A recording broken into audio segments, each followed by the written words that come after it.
Hello, my name is Dr. Michelle Elizov. I'm a general internist and the Associate Dean for Faculty Development at McGill University. And my name is Dr. Catherine Jarvis, a family physician and the Director of Faculty Development for the Department of Family Medicine at McGill University. We are here to describe our experience with faculty development during the pandemic, the challenges, opportunities, and lessons learned.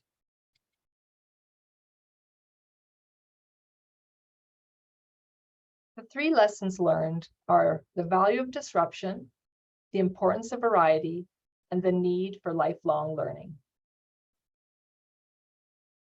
So let's focus on that first lesson, the value of disruption. The pandemic reminded us that the boundaries between traditional continuing medical education, that is, the clinical knowledge and skills we need to maintain our expertise, and faculty development, that is, the skills we need to teach our learners effectively, are not easily separated when a medical system is in a time of dramatic and urgent change. Yvonne Steinert, in her book, Faculty Development in the Health Professions, said, health professionals frequently question the difference between faculty development and continuing professional development, also known as continuing medical education or CME in some settings. This potential distinction can become even more confusing as faculty development is a form of continuing professional development. However, the distinction that we make is that faculty development refers to the enhancement and reinforcement of faculty roles, which include education, leadership, and research, whereas continuing professional development, or CME, refers to the maintenance and improvement of health professionals' clinical expertise. At McGill, the Offices for Faculty Development and CPD are in fact distinct, each with its own associate dean. The traditional boundaries between these types of activities was disrupted during the pandemic. The CPD office was providing training that was a mix of CME and CPD at the same time. As faculty developers, we had to learn these many things quickly so that we could turn them around and teach them. Additionally, there was also a disruption of the teacher-learner roles. Teachers suddenly became learners. Both teachers and learners alike had to suddenly adapt to new technologies and new ways of practicing medicine. We all had to learn about the virus, how it affects our patients and how we could help. But we also needed to learn new skills, especially around telehealth, to be able to provide safe care to the largest number of people and also to be able to teach and supervise effectively. Learning about the virus and about telemedicine was done alongside our students, and in many cases, the students became our teachers for technology. So the traditional distinction between CME and faculty development and between teacher and learner was disrupted. This disruption led us to work more collaboratively and adaptively with not only our colleagues and students, but also with IT, other university departments, and other institutions nationally. These new collaborations provided us with an opportunity to reflect and start to think about how new collaborations could be useful post-pandemic. Now we'll discuss the importance of variety. The pandemic reinforced the idea that training needs to occur in a variety of ways, and that we need to use a multimodal approach to reach the largest possible audience, especially when the rapid transmission of information is crucial. At McGill, as in many places, we have traditionally provided our faculty development activities in a face-to-face workshop format. Clearly, this was no longer possible with the pandemic. So like everyone around the world, we had to pivot to online platforms to deliver activities. But it was not as simple as simply giving the same material in the same way, but online. We recognized that we had to consider different formats, different kinds of engagement, and options to be able to reach the most people possible. We developed a variety of approaches, including printable one-page resources, website resources, synchronous and asynchronous online activities, webinars, and blended learning workshops.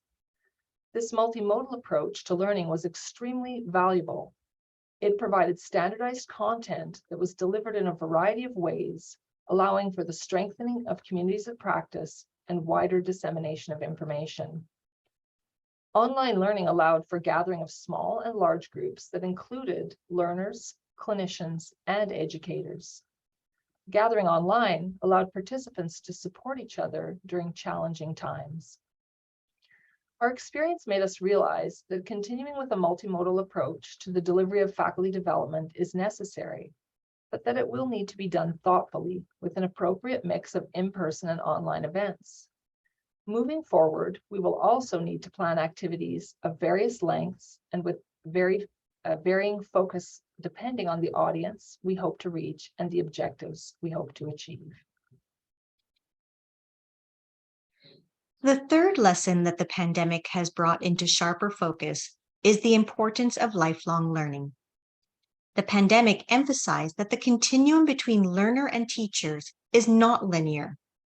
If one could picture it, our progression over our careers is more similar to an upward moving and enlarging spiral. We repeatedly and regularly become learners again on the foundation of knowledge and experience previously gained. As we teach, we realize that there is always more to learn. With this idea in mind, we as faculty developers were reminded that a learning-centered approach is an important lens to facilitate creativity and collaboration. Being flexible and willing to learn or try new ways of providing faculty development became essential. Using a learner-centered approach allowed us to be more open to different or new content, more flexible in trying different modalities as we teach, and to engage in new collaborations that help our teachers. The key is adaptability, driven by the needs of our learners, and not simply by the convenience of what is familiar. Essentially, the pandemic has pushed us as faculty developers out of our own comfort zone to learn new things and re-examine our comfortable assumptions about what faculty development is and how it should be delivered. And isn't that what faculty development is all about? So to summarize, the three most interesting things we have learned in faculty development at McGill throughout the pandemic are: first, the value of disruption; second, the importance of variety; and third, the need for lifelong learning. The pandemic has pushed us to think outside of the box, to be more collaborative, and to put our focus back on the learners and their needs. Faculty development is stronger for the lessons we have learned during the pandemic. Thank you for inviting us to share our reflections, and we hope that you have found them useful. What have you learned about faculty development during the pandemic? What changes have you made? What new collaborations have developed? We'd love to hear from you and have provided our emails to the organizers of these sessions. On behalf of Dr. Jarvis and both of our faculty development teams, without whom we would not have been able to accomplish even a fraction of what we did, we thank you again for this invitation and wish you all the best in your faculty development work.